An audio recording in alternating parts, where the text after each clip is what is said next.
ಹೃದಯ ಬಡಿತಗಳ ಲಯವನ್ನು ಜೀವಂತವಾಗಿಟ್ಟ ವ್ಯಕ್ತಿ ಗುರು ಸ್ಯಾಂಗ್ಯುಸಾಂಗ್ ಪೋಂಗನೇರ್, ಪದ್ಮಶ್ರೀ 2026.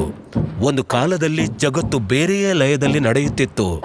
ಚಪ್ಪಾಳೆ ಗಿಟ್ಟಿಸಲು ನುಡಿಸದ ಲಯ, ಆದರೆ ಅದು ಒಂದು ಗುರುತಾಗಿ ರಾರಾಜಿಸುತ್ತಿತ್ತು. ತಲೆಮಾರುಗಳವರೆಗೆ ನಾಗಾ ಜನರ ಬೆಟ್ಟಗಳಲ್ಲಿ ಮತ್ತು ಹೃದಯಗಳಲ್ಲಿ ಡ್ರಮ್ಸ್ನ ಧ್ವನಿ ಮೊಳಗುತ್ತಿತ್ತು. ಆದರೆ ಅವು ನಿಧಾನವಾಗಿ ಕ್ಷೀಣವಾಗುತ್ತಾ ಹೋದರೆ ಹೇಗನಿಸಬಹುದು? ಮಾರ್ಚ್ 1945ರಲ್ಲಿ ಒಂದು ಸಣ್ಣ ಆವೋ ನಾಗಾ ಗ್ರಾಮದಲ್ಲಿ ಜನಿಸಿದ ಹುಡುಗನೊಬ್ಬ ಸಂಸ್ಕೃತಿಯನ್ನು ಗಮನಿಸುವುದಷ್ಟೇ ಅಲ್ಲ, ಅದನ್ನು ಆನುವಂಶಿಕವಾಗಿ ಪಡೆದನು. ಕಾಲಾನಂತರದಲ್ಲಿ ಸಭೆಗಳು ಕಡಿಮೆಯಾಗತೊಡಗಿದವು, ಹಾಡುಗಳು ಮರೆತು ಹೋದವು ಮತ್ತು ನೃತ್ಯಗಳು ಮರೆಯಾದವು. ಶ್ರೀಮಂತ ಆವೋ ನಾಗ ಪರಂಪರೆ ನಿಧಾನವಾಗಿ ನಶಿಸತೊಡಗಿತು. ಆಗ ಗುರು ಸ್ಯಾಂಗ್ಯುಸಾಂಗ್ ಪೋಂಗನೇರ್ ಅವರು ತನ್ನ ಜೀವನವನ್ನು ಅದರ ಪುನರುಜ್ಜೀವನಕ್ಕಾಗಿ ಮುಡುಪಾಗಿಡಲು ನಿರ್ಧರಿಸಿದರು. ಬಾಲ್ಯದಿಂದಲೂ ನನ್ನ ಜನರ ಹಾಡುಗಳು ಮತ್ತು ನೃತ್ಯಗಳ ಬಗ್ಗೆ ಆಳವಾದ ಪ್ರೀತಿ ಇತ್ತು. ನಾನು ಅವೆಲ್ಲವನ್ನು ನನ್ನ ತಂದೆ, ಅಜ್ಜ ಮತ್ತು ಗ್ರಾಮದ ಹಿರಿಯರಿಂದ ಕಲಿತಿದ್ದೇನೆ. ಆ ಸಮಯದಲ್ಲಿ ಯಾವುದೇ ಲಿಖಿತ ಗ್ರಂಥಗಳು ಇರಲಿಲ್ಲ. ಎಲ್ಲವೂ ಬಾಯಿಂದ ಬಾಯಿಗೆ ಹರಡುವ ಜಾನಪದ ಸಂಪ್ರದಾಯವಾಗಿತ್ತು. ಇದರಿಂದ ಕಾರ್ಯ ಇನ್ನಷ್ಟು ಕಠಿಣವಾಗಿತ್ತು. ಹಳೆಯ ಸಂಪ್ರದಾಯದ ಬದಲಿಗೆ ಹೊಸ ಚಿಂತನೆ ಬರಲಾರಂಭಿಸಿದಾಗ ಅವರು ಕಠಿಣ ಹೋರಾಟ ಎದುರಿಸಬೇಕಾಯಿತು.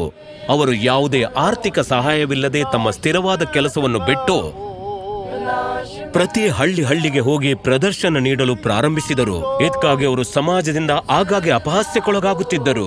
ಕೆಚ್ಚದೆಯ ನಾಗಾದಂತೆ ಅವರು ಬಿಟ್ಟುಕೊಡಲಿಲ್ಲ. ಎಷ್ಟೇ ಬೆಲೆ ತೆತ್ತಾದರೂ ಮುಂದಿನ ಪೀಳಿಗೆಗೆ ಈ ಸಂಸ್ಕೃತಿಯನ್ನು ತಿಳಿಸುವುದು ಅವರ ಗುರಿಯಾಗಿತ್ತು. ಅವರ ಪತ್ನಿ ಬೆನ್ನೆಲುಬಾಗಿ ಬೆಂಬಲಕ್ಕೆ ನಿಂತರು. ಒಬ್ಬಂಟಿಯಾಗಿ ಮುನ್ನಡೆದಾಗ ಪರಿವಾರದ ಜವಾಬ್ದಾರಿಗೆ ಹೆಗಲು ಕೊಟ್ಟರು. ಆರ್ಥಿಕವಾಗಿ ಬೆಂಬಲ ನೀಡಿದರು. ಪರಿವಾರ ಮತ್ತು ಗ್ರಾಮಸ್ಥರು ಅವರ ದೊಡ್ಡ ಶಕ್ತಿಯಾಗಿದ್ದರು. 6 ದಶಕಗಳ ಕಠಿಣ ಪರಿಶ್ರಮಕ್ಕೆ ತಕ್ಕ ಪ್ರತಿಫಲ ಸಿಕ್ಕಿದೆ. ಕಲಾ ದೀಕ್ಷಾ ಮತ್ತು ನಾಗಾವಾದಿರ್ ವೆಲ್ಫೇರ್ ಕಲ್ಚರ್ ಕ್ಲಬ್ನಂತಹ ಕಾರ್ಯಕ್ರಮಗಳ ಮೂಲಕ ಗುರು ಸ್ಯಾಂಗ್ಯುಸಾಂಗ್ ಪೋಂಗನೇರ್ ಸಾವಿರಾರು ಜನರಿಗೆ ಮಾರ್ಗದರ್ಶನ ನೀಡಿ ಇಂದು ಆವೋ ನಾಗಾ ಜಾನಪದ ಸಂಪ್ರದಾಯದಲ್ಲಿ ಅತ್ಯಂತ ಹಿರಿಯ ಗುರುವಾಗಿದ್ದಾರೆ. ಮೂಲ ಜಾನಪದ ಸಂಯೋಜನೆಗಳನ್ನು ಸ್ಥಳೀಯ, ರಾಷ್ಟ್ರೀಯ, ಅಂತಾರಾಷ್ಟ್ರೀಯ ವೇದಿಕೆಗಳಲ್ಲಿ ಪ್ರದರ್ಶಿಸಲಾಗುತ್ತದೆ. ಆದರೆ ಇಂದಿಗೂ 81ನೇ ವಯಸ್ಸಿನಲ್ಲಿಯೂ ಅವರ ಕೆಲಸ ಪೂರ್ಣಗೊಂಡಿಲ್ಲ.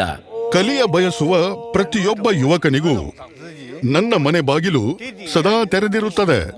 ಅವರ ಮನೆ ಚಿಕ್ಕದಾಗಿದ್ದು ಕಲಿಯಲು ಬರುವ ಎಲ್ಲರಿಗೂ ಸ್ಥಳಾವಕಾಶ ಸಾಕಾಗೋಲ್ಲ. ಅವರು ನಾಗಾ ಸಂಸ್ಕೃತಿ ಉಳಿಸಿ ಬೆಳೆಸುವುದಕ್ಕಾಗಿ ಅಕಾಡೆಮಿಯನ್ನು ನಿರ್ಮಿಸುವ ಕನಸು ಕಂಡಿದ್ದಾರೆ. ಸರಿಯಾದ ಬೆಂಬಲ ಸಿಕ್ಕರೆ ಈ ಕನಸು ನನಸಾಗಿಸಬಹುದೆಂಬ ವಿಶ್ವಾಸ ಅವರಲ್ಲಿದೆ. ಕೆಲವು ಪರಂಪರೆಗಳನ್ನು ಪುಸ್ತಕದಲ್ಲಿ ಬರೆಯಲಾಗಿದೆ ಮತ್ತು ಕೆಲವು ಲಯಗಳಲ್ಲಿ ಜೀವಂತವಾಗಿವೆ.